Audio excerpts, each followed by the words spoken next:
walang lagi pagmintaw maluoy na gali ko sa akong papa kay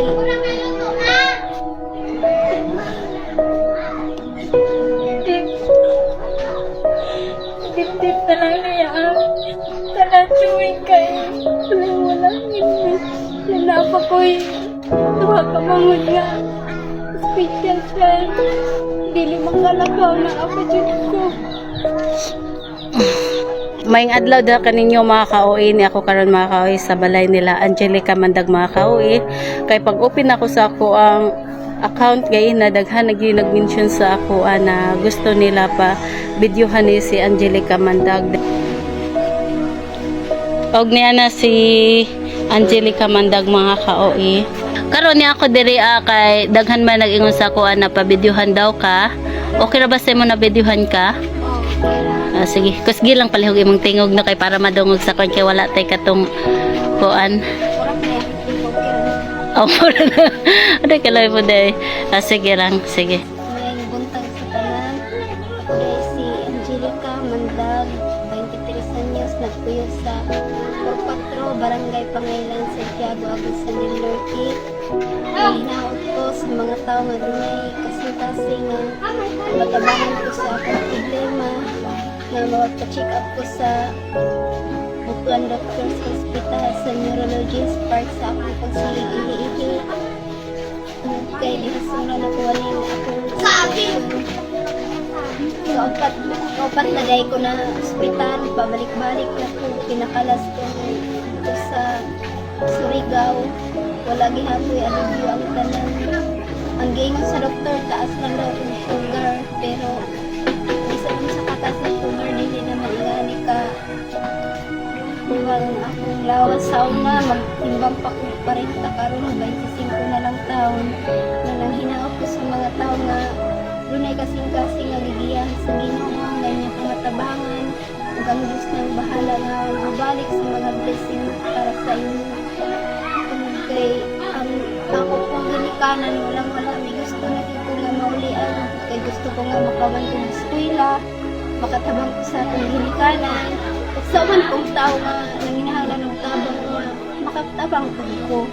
Nanghinaot ko sa inyo kasing-kasing nga manumong matabangan ko ninyo sa akong check up.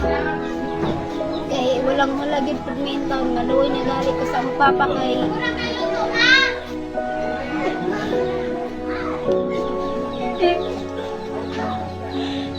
Tip na lang niya.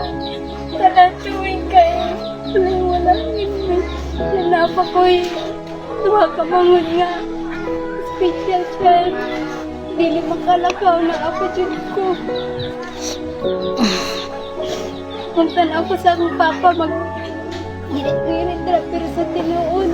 Grabe na kapugat nga problema yung nidalain taon. Gusto gali ko nga ako na lang mutabang sa akong papa pero ako ang maguwang ako ang mga nagsuko pero siguro na-purpose sa Ginoo itab ulit sa akong kinabuhi pero dili ko magsuko kay naabot lang sa kinabuhi. Kanayan. Padayon ko sa akong pangatloy para sa akong pamilya. Dili man ko makasarili na akong pangarap na makatabang ko sa uban kasama na apay ako magkakilid na pag maluwig ayaw ko. Wala ko tayo. Warta akong papa para mapacheck up sila nga. Dili ko gusto nga. Nga na sila nga. Kaminti na lagi nga na magsigi o gida. Sige, huwag ka man tama nga dili nila makita ang kanindot sa gihatag sa Ginoo. Hinaot ko sa inyo kasi tabangan ko ninyo. Daghang salamat. Hi te. Amo ni mo mga anak te. Kini te mo ni ang dili kalakaw te. Dili na sa kalakaw, dili gihapon ni kalakaw. Duha ka anak na ko ang dili makalakaw. Pila edad pud nila te? Ang isa 9 years old, ang isa 3 years old. Ako na po'y maybe ka mga anak. Usa si Angelica nga na ibalakian. Siya nagkinahanglan gyud dako matabang. Okay. Balik-balik na namo siyang pa-check up. Wala gyud na kita sa iyang lawas nga unsa gyud resulta sa iyang sakit. Kay isa ra ang iyang balatian nga na kuha sa lab taas gid siya sugar nga pabalik-balik. Walay kontrol ang iyang sugar kay mo taas mo baba.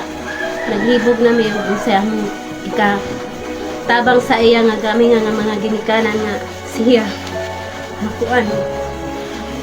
Nasulbad ang iyang problema. Na ako'y mga anak nga duha. Special child, di kalakaw. Tapos, walang ikwarta nga ika. Patsikap sa ila, tapos, lisod kayo mi karon. O, ang akong gipangayo sa inyo, o, kaluoy nga. Ako, inyo ko matabangan sa ako mga anak. Tungod kay, wala na gid ko'y tanang nahunahunaan nga kasulbaran sa ako mga anak kana na lang yun kung kinsa man tong mga makasing-kasingon nga mga tao hinat inyo kung makita karon akong kahimtang ug inyo kong matabangan